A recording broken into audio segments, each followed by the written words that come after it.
ছাদে একদম এক কোণে অযত্নে পড়ে থেকে বেড়ে ওঠা দুধ কচু গাছগুলো আজকে কেটে নিয়ে যেতে এসেছি ইলিশ মাছের মাথা দিয়ে রান্না করব বলে। আসসালামু আলাইকুম, কেমন আছেন সবাই? আমি আলহামদুলিল্লাহ খুব ভালো আছি।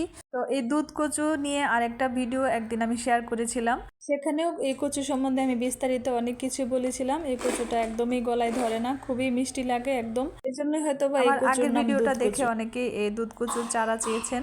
তো এই যে ছোট ছোট যে চারাগুলো দেখা যাচ্ছে, এগুলো আমি কয়েকজনকে গিফট করব। এই কচু হতে কিন্তু তেমন কোনো যত্নের প্রয়োজন হয় না, জাস্ট কচুর মুখী সহ কচুটা লাগিয়ে রাখলে কিন্তু হয়ে যায়। তো আমি যদি এখান থেকে এই ছোটো চারাগুলো নিয়ে আরেকটা পটে লাগিয়ে রাখি তাহলেও কিন্তু খুব সহজে হয়ে যাবে। তো এই চারাগুলো যে আমি এরকম 5 লিটার পটে লাগিয়ে রেখেছি, আমি যদি বড় কোনো জায়গায় লাগাতাম তাহলে কিন্তু এগুলো আরও বেশি জায়গা পেত, আরও অনেক বেশি করে চারা তৈরি হতো।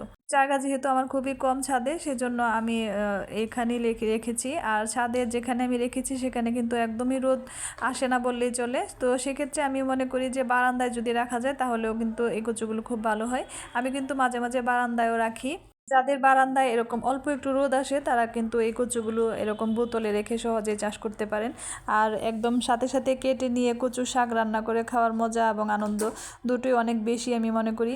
এই যে আমি শাকগুলো কেটে নিলাম, দেখা যাবে যে 10 থেকে 15 দিনের মধ্যে আবার নতুন করে কুশি বের হয়ে আবার বোতলটা ভর্তি হয়ে যাবে। এইরকম করে কচুর মুখী সহ চারাটা উঠিয়ে যদি লাগানো যায় তাহলে কিন্তু খুব সহজেই হয়ে যায়।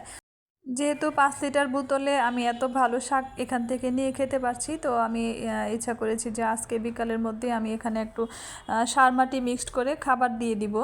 এই এত অল্প জায়গা থেকে আমি এই পরিমাণ শাক পেয়েছি, আমার কাছে মনে হচ্ছে আলহামদুলিল্লাহ খুবই ভালো ফলন পেয়েছি আমি। তো যারা খুব সহজে কোনো পরিশ্রম ছাড়াই অল্পতেই কিছু ফসল ফলিয়ে খেতে চান তারা কিন্তু এরকম করে কচু শাকগুলো চাষ করতে পারেন। আর কচু শাকগুলো আমি ইলিশ মাছের মাথা দিয়ে রান্না করব ভেবেছি। শাকগুলো কুচি কুচি করে কেটে আমি জাস্ট লবণ ছিটা দিয়ে সিদ্ধ করে নিব, যেহেতু সাথে সাথে গাছ থেকে কেটে এনে চুলায় দিয়েছি।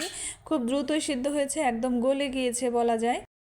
কচু শাক যেহেতু আমি তেমন কোনো বাড়তি মশলা দিব না, খুব সিম্পলভাবে রান্না করব। পেঁয়াজ রসুনটা ভেজে নিয়ে আমি হলুদ মরিচ ধনিয়া গুঁড়া দিয়ে মাছের মাথাটা কষিয়ে জাস্ট সিদ্ধ করা শাকটা দিয়ে দিব। কচু শাক আমার এভাবে একটু সিম্পলভাবে রান্না করলে ভালো লাগে, তাহলে আমার কাছে মনে হয় যে কচু শাকের ঘ্রাণ ঠিকঠাক। আমার ভিডিওগুলো যদি কারো একটুও ভালো লেগে থাকে তাহলে অবশ্যই লাইক কমেন্ট শেয়ার দিয়ে পাশে থাকবেন। আর ভিডিওটি যারা এতক্ষণ ধৈর্য নিয়ে দেখেছেন সবার প্রতি রইল আমার আন্তরিক কৃতজ্ঞতা।